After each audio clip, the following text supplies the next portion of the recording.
नमस्कार, आप देख रहे हैं अपना लोकप्रिय चैनल लंबा सफर।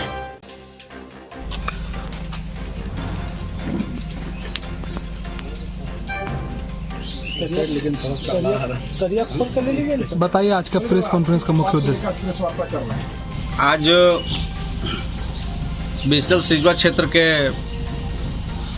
जो एरिया 5 का बांसजोड़ा सेंद्रा बांसजोड़ा एक्स पैच परियोजना जो है उसका 10 सिम में एक एक्सीडेंट हुई। सुबह एक्सीडेंट में धीरज चौहान नामक लड़का का एक्सीडेंट हुआ और उसका मृत्यु हो गया। कितने बजे एक्सीडेंट हुई? सुबह का समय है, सुबह का समय था और मृतक कंपनी मजदूर था। हाँ, 2 सवाल इसी पर हम लोग चाह रहे थे कि 2 सवाल इस पर एक उठता है कि मृतक आखिर 10 सिम में एक्सीडेंट हुआ कैसे। एक सवाल है कि या तो अभी की परिदृश्य में वहाँ पे जिस तरह से कंपनी का मिली भगत से और कंपनी का साठगांठ से, जो वहाँ पे आउटसोर्सिंग कंपनी चल रही है उसके साठगांठ से धड़ल्ले से कोयला का वहाँ पे चोरी हो रहा है, लूट हो रहा है। और तो ये वहाँ पे पहुँचा कैसे? अगर वहाँ पे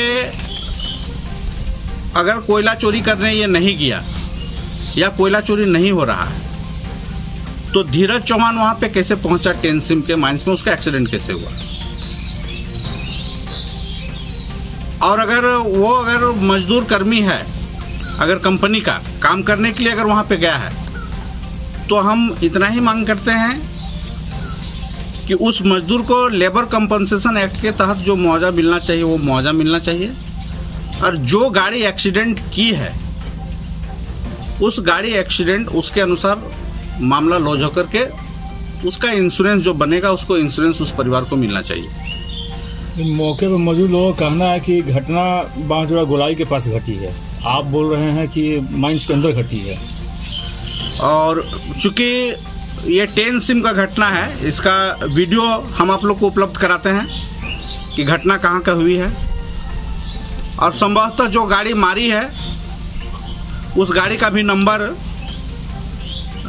ये एक जांच का विषय, लेकिन उस गाड़ी का नंबर है आपका जाकर के घटनास्थल से, और घटनास्थल से जो ट्रिपर बोलिए उसको या 4 व्हीलर गाड़ी जो है उस लाश को जो ले गया वो भी वीडियो, हम उस गाड़ी का भी वीडियो जारी करेंगे। और घटना के समय जो वहाँ का अंदर का दृश्य था, लोगों का किस तरह से वहाँ पे कोयला लदा हुआ बोरा लोग किस तरह से उठा रहे हैं, ढो रहे हैं, है ना, इस घटना उसका भी वीडियो हम लोग। इस घटना जो हुई है इसमें अब क्या इसमें आप बताना चाहते हैं कि क्या इसकी दुर्घटना सड़क दुर्घटना हो या किसी और चीज? नहीं, मेरा कहने का मतलब है कि माइंस एक्ट, डीजीएमएस या बीसीसीएल का या कंपनी का गार्ड जब अनाधिकृत रूप से, अगर वो कंपनी का आदमी नहीं था, मजदूर नहीं है, अगर नहीं है तो वहाँ पे पहुँचा तो कंपनी का गार्ड, बीसीसीएल का सीआई सेफ या डीजीएमएस का जो सेफ्टी सुरक्षा पैमाना है या मानक है वो फेलुअर है। बीसीसीएल का सेफ्टी सिस्टम फेलुअर है, बीसीसीएल का निगरानी फेलुअर है, कंपनी का सारा सिस्टम इसका मतलब फेलुअर है। तभी अनाधिकृत रूप से वहाँ पे लोग प्रवेश कर गए और आज एक मजदूर साथी का या एक गरीब का जान चला गया। ये दुखद घटना है, उस परिवार के प्रति भी हम लोग संवेदना व्यक्त करते हैं। तो आपको क्या लग रहा है कि प्रशासन और माइंस बीसीसीएल इसको लिपापोती कर रहा है? नहीं, ये संभावना, ये तो आने वाला समय फिर कल हम बताएंगे। अगला कार्रवाई कंपनी का, डीजीएमएस का कार्रवाई होना चाहिए। डीजीएमएस को भी सबसे दुखद बात है कि डीजीएमएस इस घटना में माइंस में एक्सीडेंट होता है, डीजीएमएस का रूल्स कहता है कि माइंस का एक्सीडेंट होने के साथ ही माइंस को पहले सील करेंगे, फिर इंक्वायरी करेंगे। इंक्वायरी समाप्त होने के बाद फिर हम जो उसका सच्चाई आएगा घटना कारण और कारणों के बाद हम फिर माइंस को हम सेफ्टी के दृष्टिकोण से फिर हम चालू करेंगे। लेकिन माइंस 10 सीम में घटना घटी है और अभी तक माइंस बंद नहीं है। डीजीएमएस को पता नहीं इन्फॉर्मेशन किया है कि नहीं, बीसीसीएल किया है या कंपनी की है कि नहीं किया है। डीजीएमएस को इस पर कार्रवाई करना चाहिए और सूचना मिलना चाहिए। माइंस का पहले इंक्वायरी चलना चाहिए डीजीएमएस का। लेकिन अभी तक सुबह घटना होने के बाद अभी हम लोग 2:30-3 बज रही है, हमको लग रहा है कि डीजीएमएस को न सूचना मिला है ना डीजीएमएस कोई कार्रवाई से अभी तक हुआ। हम लोग इस पे डीजीएमएस का लापरवाही है, डीजीएमएस को तुरंत कार्रवाई करना चाहिए। डीजीएमएस को जरूरत पड़े तो सेफ्टी माइंस को उल्लंघन हुआ उस पर एफआईआर होना चाहिए, फाइन होना चाहिए, क्या समझे, ये होना चाहिए। इस पर कंपनी को जो दायरे में आता, जो इसके संवैधानिक दायरे में है या रूल्स पे, कोई भी चीज रूल्स और कानून से चलता है, सबके लिए कानून बराबर और सब कानून से बंधे हुए हैं, चाहे कोई हो आदमी, आम आदमी भी कानून से बंधा हुआ है। तो ये कंपनी भी जो चलेगी ये भी कानून से बंधी हुई है। तो इसमें जो लोग दायरे में आएंगे, जो जिनका क्षेत्र पड़ता है, मतलब तो वो इसमें डीजीएमएस पे क्या कार्रवाई हो रहा है इस एक्सीडेंट पे, और डीजीएमएस क्या कार्रवाई कर रही है इस एक्सीडेंट पे, बीसीसीएल पे क्या कार्रवाई होना चाहिए। कंपनी जो लापरवाह है, देखिए कंपनी का एक एनआईटी में स्पष्ट है कि एनआईटी का प्रपत्र संख्या पेज 38 का P34 खंड 4 में एक चीज उल्लेखित है कि ठेकेदार सभी कानूनों से परिचित होंगे और उन पर लागू होंगे और भारत के नियम और स्थानीय कानून और आदेश और नियम जो है उनके लिए लागू होगा। तो कंपनी ठेकेदार तो ऐसा नहीं कि डीजीएमएस कानून को नहीं जानता है, उसको तो इसको जानना होगा कंपनी चलाने के लिए।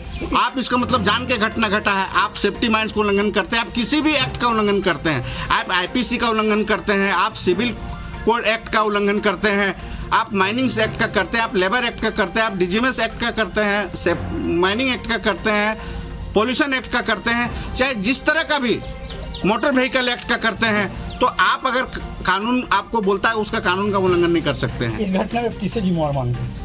इस घटना में पूरी तरह से कंपनी, बीसीसीएल और डीजीएमएस जिम्मेवार है। इस घटना में डीजीएमएस का जो रोल होना चाहिए, कंपनी का जो रोल होना चाहिए। कंपनी को एनआईटी के 34 प्रपृष्ठ के अनुसार स्पष्ट है कि कंपनी सभी कानूनों का जानकार होना होगा और होना चाहिए, और उस कानून का आप उल्लंघन नहीं कर सकते। अगर करते हैं तो आप पर कार्रवाई होगा। आपने इतना अवैध तरीके से इतना काम वहां पे चल रहा है, आप कैसे नींद में सोए हुए हैं? आप बीसीसीएल या डीजीएमएस या कोई भी, आज किसी का जान चला गया है, अब उसका जान वापस नहीं हो सकता है, इसलिए उसको आपको वो उसके साथ में जो कार्रवाई होना चाहिए नियम संगत, जिस पर भी जो कार्रवाई होना चाहिए वो कार्रवाई होना चाहिए।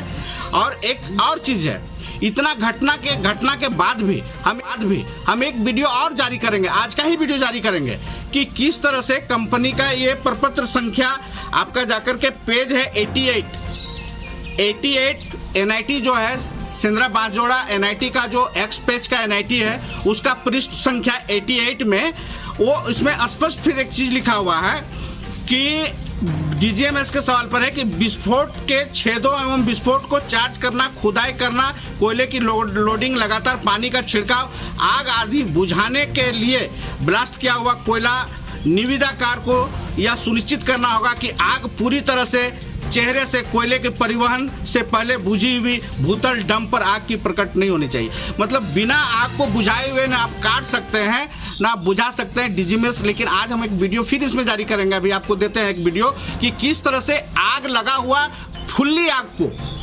काट रहा है। इतना बड़ा एक्सीडेंट होने के बाद भी फिर इतना निडर है कंपनी, इतना चुनौती दे रहा है नियम कानून को कंपनी का मालिक या कंपनी के लोग जो इस पैच को चला रहा है, इतना चुनौती दे रहा है। उसको कानून का डर नहीं है, उसको नियम का डर नहीं है ना। वो इस एग्रीमेंट है, इस एनआईटी का एग्रीमेंट करता है तब उसको काम मिलता है। और वो ये आग को किस तरह से काट रहा है, फिर आग को वो लोड कर रहा है गाड़ी में, फिर आग को डंप कर रहा है। आज का वीडियो देंगे हम, वो वीडियो गाड़ी नंबर इसी कंपनी का, इसी पैच का। कंपनी मतलब जो कार्य करी वो ताक पे रख के कर रही है, एकदम पूरी तरह से नियम कानून को ताक पे रख रही है। हम पार्ट बाय पार्ट हर इस कंपनी का सारे चीजों का हम उजागर करेंगे कि किस तरह से यहाँ जान में जोखिम में डाल करके मजदूर जिस तरह से आग लोड करके आग को लोड किया जा रहा है, आग को ढोया जा रहा है। आज का ये घटना घट गया माइंस में, ये लगातार एक बना हुआ है, बड़ी घटनाओं का संकेत बना हुआ और आए दिन इस तरह की घटना घट रहा है। इसमें पूरी तरह से कंपनी के मालिक पर कार्रवाई होना चाहिए, कंपनी पे डीजीएमएस पे कार्रवाई होना चाहिए और डीजीएमएस क्या कार्रवाई कर रही है उसका भी हम लोग कर रहे हैं। आने वाला समय में हम लोग डीजीएमएस को जबरदस्त तरीके से इन सवालों पर हम लोग आंदोलन खड़ा करेंगे, डीजीएमएस के खिलाफ, सेफ्टी के खिलाफ, माइन सेफ्टी के खिलाफ और इस तरह जो लूट मचा हुआ है खनिज संपदाओं के झारखंड में, इसके खिलाफ भी इस क्षेत्र में हम लोग आंदोलन खड़ा करेंगे। ठीक है।